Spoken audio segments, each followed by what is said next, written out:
Hallelujah, praise the Lord. सभी को जय मसीह की। आइए हम वचन में जाने से पहले एक छोटी सी प्रेयर में जाएंगे। Hallelujah hallelujah. धन्यवाद परमेश्वर पिता, इस सुंदर समय के लिए हम आपका धन्यवाद करते हैं। ईश्वर राजा, आपने हमें संभाल के रखा, इसलिए हम आपका लाखों लाख धन्यवाद करते परमेश्वर पिता। परमेश्वर पिता, जैसे हम वचनों की ओर जाते हैं, हमारे साथ रहिएगा परमेश्वर पिता। वचनों को समझने में हमें हमारी सहायता मदद करना परमेश्वर पिता। परमेश्वर पिता, एक अद्भुत और नया प्रकाशन इस वचन के द्वारा हम सीखने पाए परमेश्वर पिता, और जो वचन से हम सीखते हैं उसके अनुसार हमारी जीवन बिताने पाए परमेश्वर पिता। हम सारा आदर सम्मान तुझे देते हैं और ये छोटी सी दुआ मांग लेते हैं हमारे प्रभु यीशु मसीह के नाम से, आमीन। तो प्रिय, एक बार फिर सभी को जय मसीह की। प्रिय, आज हम लोग सीखेंगे मत्ती रचित सुसमाचार, उसका 11 अध्याय, उसके 28 और 29 आयत को हम लोग देखेंगे। यहाँ पर परमेश्वर का वचन हमसे बात करेगा, हमें बताएगा कि हमें क्या करना है हमारी लाइफ में जब हम लोग बहुत ज्यादा तकलीफ में हो, परेशानी में हो। तो परमेश्वर का वचन हमसे बात करे आज। तो हम लोग पढ़ेंगे मत्ती रचित सुसमाचार, उसका 11वां अध्याय, उसके 28 और 29 आयत। यहाँ इस प्रकार लिखा हुआ है, हे सब परिश्रम करने वालों और बोझ से दबे हुए लोगों, मेरे पास आओ, मैं तुम्हें विश्राम दूंगा। मेरा जुआ अपने ऊपर उठा लो और मुझसे सीखो, क्योंकि मैं नम्र और मन में दीन हूं, और तुम अपने मन में विश्राम पाओगे। प्रिय, बहुत ही सुंदर वचन है। यहाँ पर हम 3 चीजों के बारे में सीखते हैं। पहली चीज है, वो 3 चीजों में पहली चीज है वो है परिश्रम, बोझ और विश्राम। क्या क्या 3 चीजें हम लोग देख रहे हैं? परिश्रम, बोझ और विश्राम।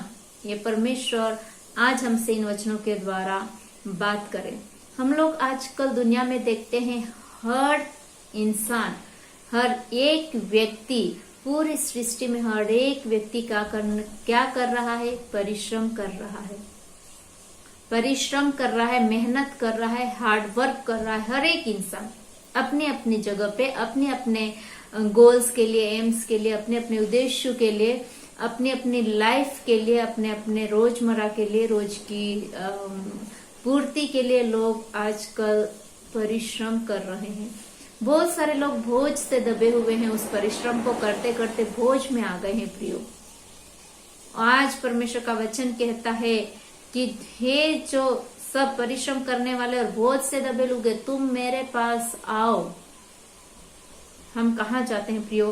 परमेश्वर के पास जाते हैं, या दुनिया में हमारा बोझ को हल्का करने के लिए, हमारा परिश्रम को कम करने के लिए, हमें विश्राम पाने के लिए हम दुनिया में जाते हैं? दुनिया में ये चीजें ढूंढते हैं या परमेश्वर के पास ढूंढते हैं? ये हम सीखेंगे आज। तो सबसे पहले हम लोग देखेंगे कि हम लोग कई ना कई प्रकार से क्या कर रहे हैं? परिश्रम कर रहे हैं, बोझ से दबे हुए हो, चाहे स्त्री हो, पुरुष हो, बच्चा हो, बूढ़ा हो, कोई भी इंसान हो, अमीर हो, गरीब हो, हम परिश्रम कर रहे हैं। और जब हम परिश्रम करते हैं तो ऑब्वियसली बोझ आएगा ही हमारे ऊपर। हम बोझ से, दिमाग में बोझ रहेगा, शरीर में बोझ रहेगा, मन में बोझ रहेगा। भले आप कुछ भी कर लो, आपके दिमाग में बोझ रहेगा ही अगर आप परिश्रम कर रहे हो तो, और आपकी लाइफ अच्छी तरह से बिताने मांग रहे हो तो। लेकिन परमेश्वर का वचन कहता है कि तुम सब मेरे पास आओ। परमेश्वर हमें बुला रहा है। तो सबसे पहली बात हम लोग जो सीख रहे हैं वो है विश्राम। विश्राम करना मतलब आराम करना। कौन हमको आराम दे रहा है? प्रभु यीशु हमको आराम दे रहा है। आराम का मतलब होता है थोड़ी देर हम लोग को आराम करना है, ब्रेक ले लेना है, थोड़ी देर हम लोग को लेट जाना है, फिर उठ के हमको काम करना है। और विश्राम का मतलब होता है कि हमने पहले सारा काम कर लिया, पूरे दिन भर काम कर लिया, फिर हम लोग रात को आराम से सो गए। विश्राम करना।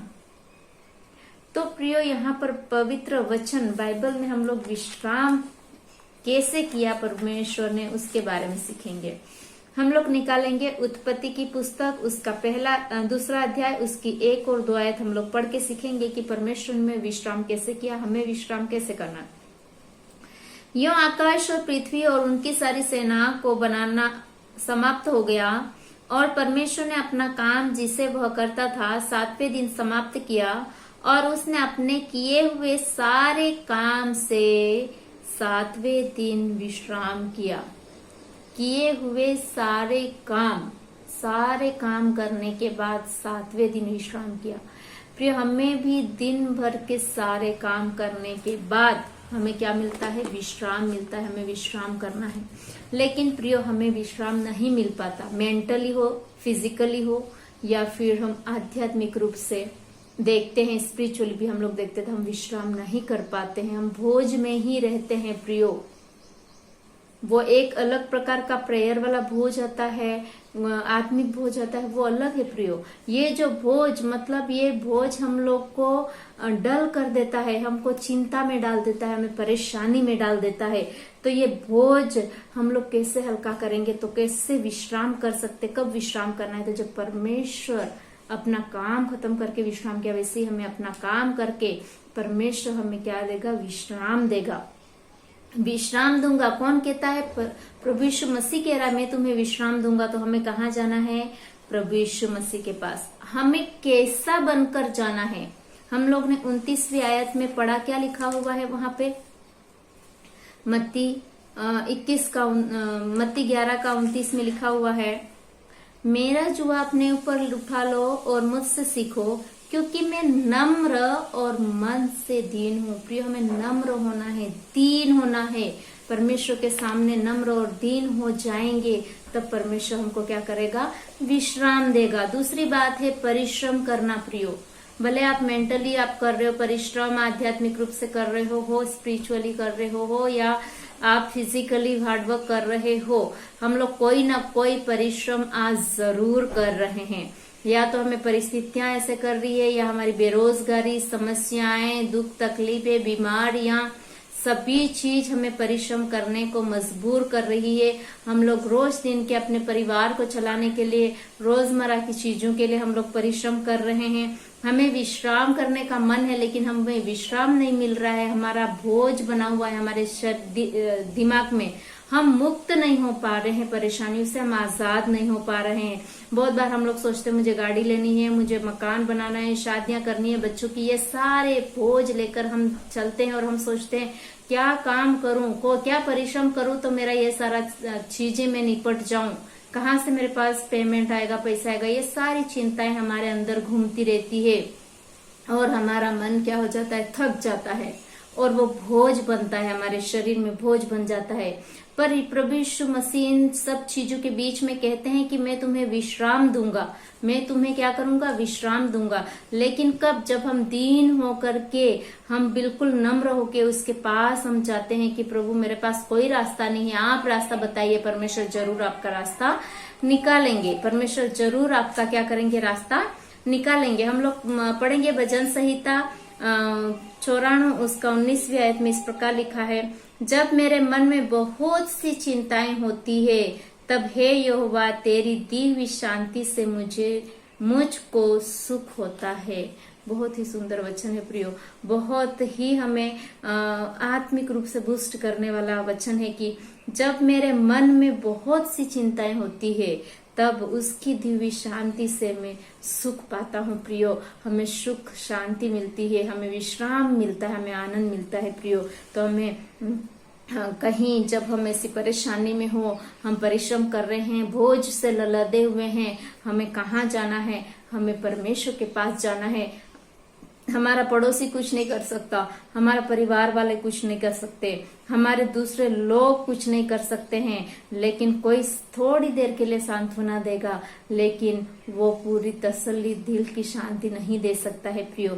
दिल की शांति, तसल्ली, लाइफ लॉन्ग सांत्वना प्रभु यीशु मसीह दे सकते हैं। प्रभु यीशु मसीह ही लाइफ लॉन्ग शांति दे सकते हैं। तो प्रभु यीशु मसीह के पास जाइए। लोगों के पास जाओगे तो वो मोमेंटरी है, मतलब क्षण भर के लिए, क्षण समय के लिए वो देंगे, लेकिन प्रभु यीशु मसीह हमेशा हमेशा के लिए हमें शांति, आनंद देगा। जो तीसरी चीज हम लोग पढ़ते हैं वो है बोझ। हम दुनिया में कहीं भी जाते हैं, घूमते हैं, लेकिन प्रभु यीशु मसीह हम लोग को उस बोझ से आज निकालेंगे, क्योंकि हम बोझ लेके घूम रहे हैं। ये सारी चीजों का बोझ हमारे अंदर है। हम लोग पढ़ेंगे पहला पत्रस उसका 5वां अध्याय उसका 7वां वचन, इस प्रकार लिखा हुआ है, अपनी सारी चिंता उसी पर डाल दो, क्योंकि उसको तुम्हारा ध्यान है। किसको हमारा ध्यान है? प्रभु यीशु मसीह को हमारा ध्यान है। हमारी सारी चिंताएं हमें प्रभु यीशु मसीह के ऊपर डाल देनी है। प्रभु यीशु मसीह हमारी चिंताएं ले ले और हमें क्या करे? इस बोझ से छुटकारा दे। मत्ती रचित सुसमाचार उसका 6 अध्याय उसकी 27वीं आयत में बहुत सुंदर तरीके से लिखा हुआ है, तुम कौन है जो चिंता करके अपनी आयु में एक घड़ी भी बढ़ा सकता है? हम चिंता करके बोझ लेके घूमेंगे तो एक क्षण भर भी हमारी लाइफ में नहीं बढ़ा सकते हैं। एक मोमेंट भी, एक मिनट भी नहीं बढ़ा सकते, एक सेकंड भी नहीं बढ़ा सकते हमारी लाइफ का, क्योंकि परमेश्वर का वचन है, उसने हमारी जो लाइफ डिसाइड की उस लाइफ तक हम जिएंगे जो आयु हमारे लिए है। तो परमेश्वर का वचन कहता है चिंता करने की जरूरत नहीं है, बोझ लेके घूमने की जरूरत नहीं है। उस बोझ से हमको क्या करना है? बाहर आना है।